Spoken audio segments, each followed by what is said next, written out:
I'm gonna try this. This looks a little weird though. But yeah, this is my little book haul. And I live right next to the main street in my town. I'm like, yeah. But yeah, I got a couple of bunch of books. And I am sounding a little nasally. I am getting better from yet another flu, yet another time stuck at home, sick. It's getting really tiring.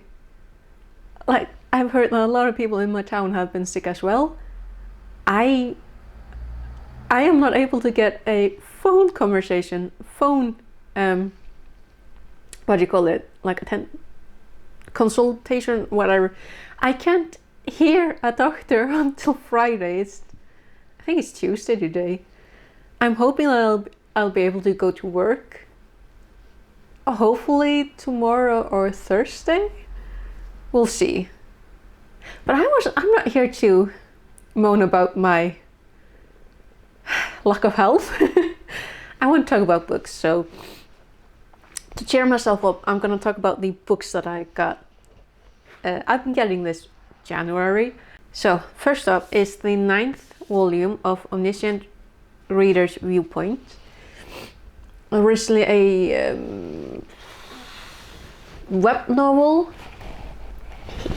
This is the like the web comic version.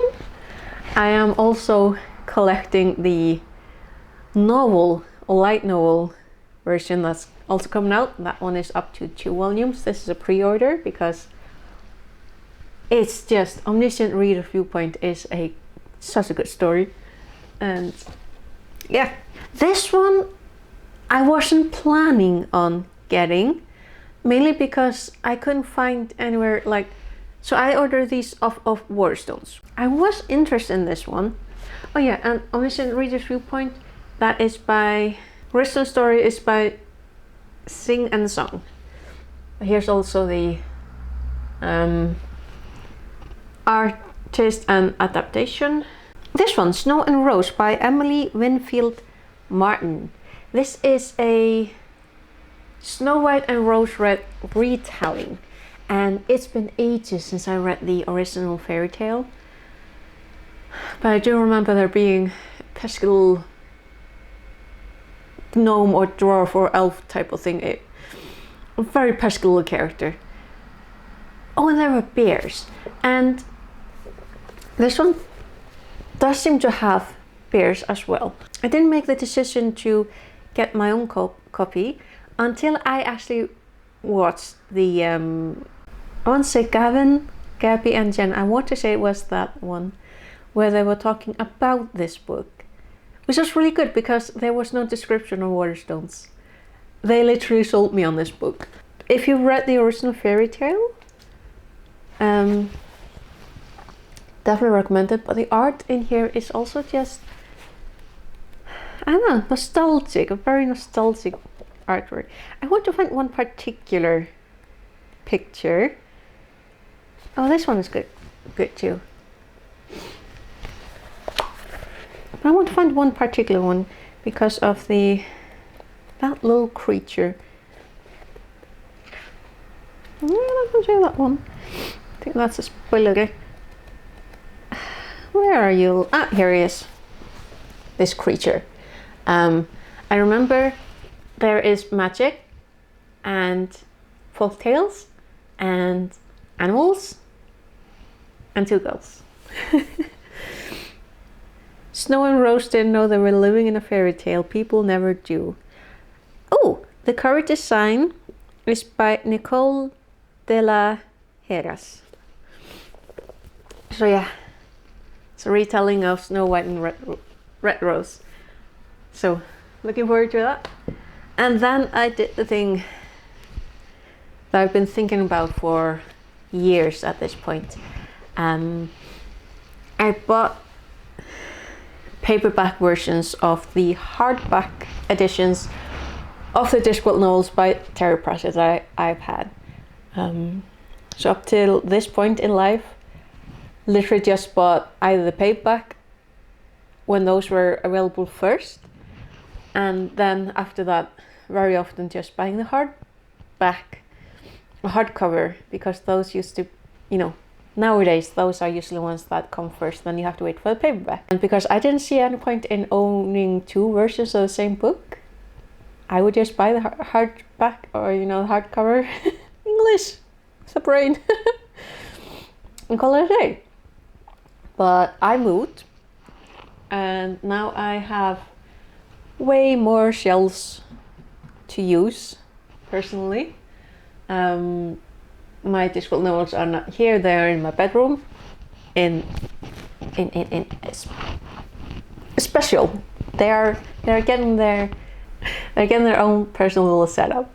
And now that I'm actually able to organize them, I found myself getting annoyed that I had to basically blend together paperbacks and hardcovers. I'm like, I can't do this anymore, because it used to be a very tight squeeze for my Discworld novels. So I would literally just have the hardbacks on one side, everything mixed up, and then the paperback versions on the other side. And the paperback versions, they're not going anywhere, because they are the original ones. I inherited my collection of Discworld novels from my second brother. He's the one who got me into reading Terry Pratchett. Literally got me into liking the English language. Too much talking. So I finally bit the bullet when I was trying to organize my books. Also I have no idea where my hardcover copy of The Fifth Elephant is. Probably somewhere at my family's, but it's like, we have not been able to locate it, and I'm like, I want to read it. It's just one thing after another, I'm like, I'm biting a bullet. So, without further ado, I got the paperback version of The Fifth Elephant. Honestly looking forward to finding my hardcover again, because the cover on that one, the full artwork, is gorgeous. Like, this is nice, this is a nice detail, but there's so much missing from around. Oh, and also we got Aqua and Carrot in the back, and a very important character there. And this is literally the fifth elephant that pops up again and again and again in the story. Like, there's an inn named the Fifth Elephant. There's a lot. Oh yeah, I forgot to mention, this is I mean, there's Carrot and Aqua. It's Guards. It's a City Watch story where they actually go to Discworld, which is not Ankh-Morpork, because there are politics. And then I got The Truth, and this takes place in Ankh-Morpork. This is a fabulous rendition of the Patrician. This, however, is the main character, is William the Word, who basically becomes a newspaper editor. Things happen. I cannot wait to reread this one, because it's got to do with the power of words and lying, and the press as its own entity. And since reading this for the first time, I know a little bit more about Sir Terry Pratchett and his past in media himself. So that's learning that is definitely going to inform on my rereading of this. Thief of Time, and I love the artwork here. So this is as you can see, a death novel, and this actually has to do with time. So we get Susan Stowhelly, Death's granddaughter, and we also get the Son of Time shenanigans. Oh, and then we get Night Watch, and this artwork is Paul Kitby, right? And he was inspired by, I believe it was Rubens' Night Watch of the French Revolution. My memory is down the drains, but this is a Night Watch novel where Wimes has to time travel back to his youth, take the place of his mentor in order to ensure that a civil war takes place.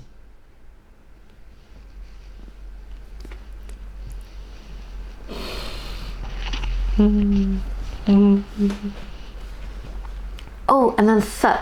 Thud is the 34th book, and again, it's a watch book. And what we are doing is we are visiting Coombe Valley. Coombe Valley is this war between dwarves and trolls that has been referenced again and again throughout the Discworld, and it's a battle cry between both species. And now we're gonna need to deal with it. Winter's Myth.